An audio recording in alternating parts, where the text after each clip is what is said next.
નમસ્કાર, સ્વાગત છે તમારું ડીબી હેલ્થ હબમાં। આજે સૌથી મોટો પ્રશ્ન વધારે વજનને કઈ રીતે મેન્ટેન કરવું અને વધારે વજનને મેન્ટેન કરવા માટે ઘણા બધા લોકો ભોજન સ્કીપ કરતા હોય છે। ઘણીવાર તો બપોરનું ભોજન પણ સ્કીપ કરી દે છે અને એમાં પણ ચતુર્માસ આવે એટલે વિચારે કે ચતુર્માસ કરીએ તો વજન ફટાફટ ઓછું થઈ જાય। તો શું તમને પણ એવું જ લાગે છે કે ચતુર્માસ કરવાથી અથવા તો ઉપવાસ કરવાથી વજન ઓછું થઈ જાય? તો ખરેખર એવું નથી। અને હા, એ પહેલા જો તમે મારી આ ચેનલ પર નવા હો તો ફટાફટ મારી આ ચેનલને સબસ્ક્રાઇબ કરો।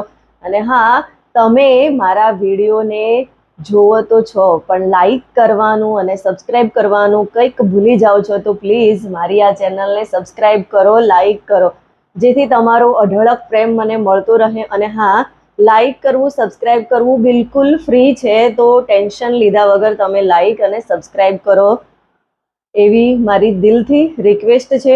તો વાત કરીએ કે વજન ઓછું કરવા માટે આપણે કઈ કઈ વસ્તુઓ ફોલો કરવી જોઈએ। તો વજન ઓછું કરવામાં રાતનું ભોજન એટલે કે ડિનર ખૂબ જ મહત્વપૂર્ણ છે। તો રાત્રે આપણે એવું તો કયું ભોજન લેવું જોઈએ કે જેનાથી આપણને વેટ લોસમાં હેલ્પ થઈ જાય, એના વિશે હું થોડી ટિપ્સ તમારી સાથે શેર કરવાની છું। અને જનરલી એ ટિપ્સને જ વળગી રહેવું એવું જરૂરી નથી। ખાલી રાતનું ભોજન આપણે ફોલો કરીશું ને આપણું વજન ઓછું થઈ જશે એવું પણ નથી। આખા દિવસની અંદર આપણે આપણા શરીરની અંદર શું લઈએ છીએ, કેવા પ્રકારનો આપણો ખોરાક છે, ફિઝિકલ એક્ટિવિટી કેવી છે, આપણી લાઈફસ્ટાઈલ કેવી છે, એના ઉપર આખું વેટ લોસ થતું હોય છે। તો સૌથી પહેલાં તો આપણે રાતના ભોજનને બિલકુલ હળવું કરી દેવું જોઈએ। જનરલી મેં જોયું છે કે મોટા ભાગના લોકો રાત્રે જ હેવી ભોજન લેતા હોય છે, કેમ કે સવારમાં એને નથી તો બ્રેકફાસ્ટનો ટાઈમ મળતો, નથી તો લંચ બનાવવાનો ટાઈમ મળતો, અને લંચ બનાવે છે તો એમાં પણ અધૂરી વસ્તુઓ લઈ જાય છે। તો સાંજે જ એવું વિચારતા હોય છે કે સાંજે સરખું ભોજન બનાવી અને બધા શાંતિથી જમીશું। તો ખરેખર સાંજનું ભોજન હેવી ના હોવું જોઈએ। સાંજનું ભોજન બિલકુલ લાઇટ હોવું જોઈએ, એટલે કે આપણું ડિનર બિલકુલ લાઇટ હોવું જોઈએ। સાંજના ભોજનમાં તમે સૂપ બેસ્ટ ઓપ્શન છે તમારા માટે। સાંજે તમે જેટલું લિક્વિડ ફોર્મ લેશો એટલું તમારા માટે બેસ્ટ છે।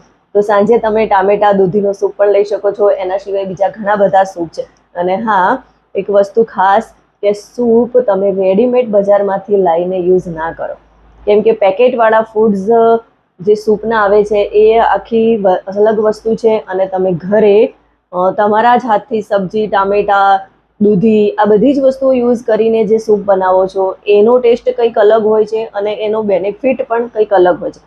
તો ઘરે જ સૂપ બનાવો અને એનો એન્જોય કરો। રાત્રે તમે દલિયા પણ ખાઈ શકો છો, સાથે સાથે તમે ઓટ્સનો પણ સહારો લઈ શકો છો। સાંજે તમે ઓટ્સ પણ ખાઈ શકો છો। તો રાત્રે આપણે ભોજન જેટલું લાઇટ લઈશું એનાથી આપણા વેટ લોસમાં આપણને ઘણી બધી મદદ મળી રહેશે। અને એ સાથે તમે રાત્રે ફ્રૂટ્સ પણ લઈ શકો છો। અને હા, એક વાત કહી દઉં કે ફ્રૂટ્સની અંદર સુગરનું પ્રમાણ હોય છે, એટલે બની શકે તો આપણે ઓછા ફ્રૂટ્સ લેવા જોઈએ। સાંજે તમે સ્મૂધી બનાવીને પણ સાંજે લઈ શકો છો, અને એની સાથે સાથે રાત્રે તમે પનીરના ટુકડા સાથે કંઈક સ્પ્રાઉટ છે એ વસ્તુઓ એડ કરી અને સલાડ જેવું બનાવીને લઈ શકો છો। અલગ અલગ પ્રકારના સલાડ પણ તમે સાંજના ભોજનમાં સામેલ કરો છો, એટલે કે આ જ વસ્તુઓ તમારે લેવાની છે। એવું નહીં કે સલાડ લીધું તો એની સાથે તમે શાક અને રોટલી પણ લઈ શકો છો, ઓનલી ફોર સલાડની વાત છે। એ સાથે તમે વિવિધ પ્રકારની દાળોનો જ્યુસ બનાવીને પણ લઈ શકો છો। તો સાંજનું ભોજન બિલકુલ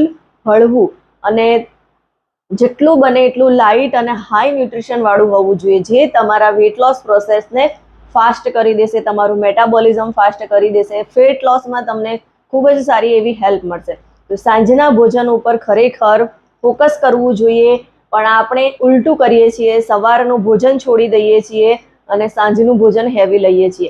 ખરેખર તો આપણો સવારનો નાસ્તો રાજા જેવો હોવો જોઈએ, બપોરનું ભોજન સિપાઈ જેવું હોવું જોઈએ, અને સાંજનું આપણું જે ભોજન છે એ લઈએ ના લઈએ એટલે કે એક ભિખારી જેવું આપણું સાંજનું ભોજન હોવું જોઈએ। તો જ આપણે આપણા હેલ્થને સારી રાખી શકીએ છીએ, વજનને પણ મેન્ટેન રાખી શકીએ છીએ, અને ઘણા બધા એવા ડિસીઝ છે કે જેનાથી આપણે દૂર રહી શકીએ છીએ।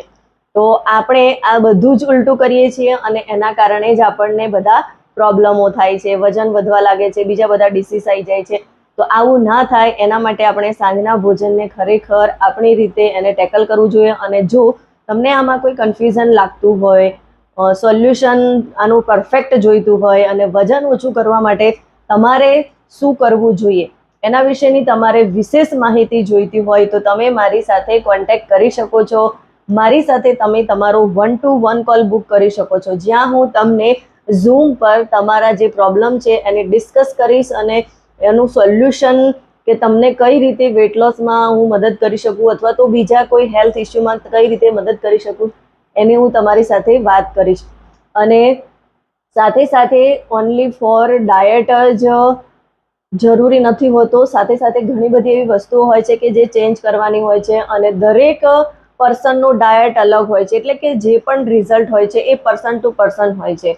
બધાની બોડી સેમ નથી હોતી, બધાની બોડી અલગ અલગ છે, એટલે એ પ્રમાણે રિઝલ્ટ મળતું હોય છે. તો એ ખાસ વાત ધ્યાનમાં રાખવા જેવી છે. અને હા, જો તમને મારો આ વિડીયો ગમ્યો હોય તો એને વધારેમાં વધારે લોકો સુધી શેર કરો અને મારી આ ચેનલને સબસ્ક્રાઇબ કરો.